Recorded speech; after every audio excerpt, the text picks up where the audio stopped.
ದೇಶದಲ್ಲಿ ಬಹು ನಿರೀಕ್ಷಿತ ಜಲ ಮೆಟ್ರೋ ಸೇವೆಗಳ ಅನುಷ್ಠಾನ ಕುರಿತಂತೆ ದೆಹಲಿಯಲ್ಲಿ ನಿನ್ನೆ ಕೇಂದ್ರ ಬಂದರು ಹಾಗೂ ಜಲಮಾರ್ಗ ಸಚಿವ ಸರ್ಬಾನಂದ ಸೋನೋವಾಲ್ ಅಧ್ಯಕ್ಷತೆಯಲ್ಲಿ ಮಹತ್ವದ ಸಭೆ ನಡೆಯಿತು.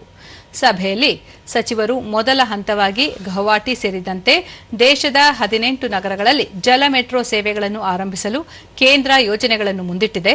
ಶ್ರೀನಗರ, ಪಾಟ್ನಾ, ವಾರಣಾಸಿ, ಅಯೋಧ್ಯೆ ಮತ್ತು ಪ್ರಯಾಗ್ರಾಜ್ ಸೇರಿದಂತೆ ನಗರಗಳು ಸಹ ಮೊದಲ ಹಂತದ ಭಾಗವಾಗಿರುತ್ತದೆ. ಅಸ್ಸಾಂನ ತೇಜ್ಪುರ್ ಮತ್ತು ದಿಬ್ರುಗಢವನ್ನು 2ನೇ ಹಂತದ ಯೋಜನೆಯಡಿ ಪ್ರಸ್ತಾಪಿಸಲಾಗಿದೆ ಎಂದು ಹೇಳಿದರು.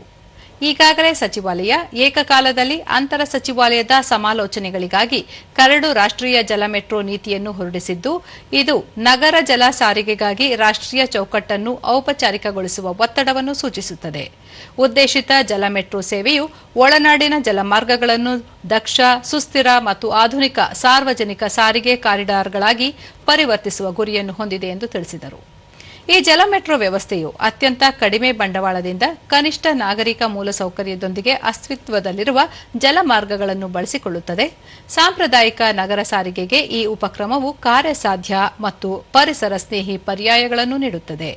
ಈ ಸೇವೆಗಳು ನಗರಗಳಲ್ಲಿನ ದಟ್ಟಣೆಯನ್ನು ಕಡಿಮೆ ಮಾಡಲು ಕೊಡುಗೆ ನೀಡುವುದರ ಜೊತೆಗೆ ಆರಾಮದಾಯಕ, ರಮಣೀಯ ಮತ್ತು ಸುಗಮ ಪ್ರಯಾಣದ ಅನುಭವವನ್ನು ನೀಡುತ್ತದೆ ಎಂದು ಹೇಳಿದರು.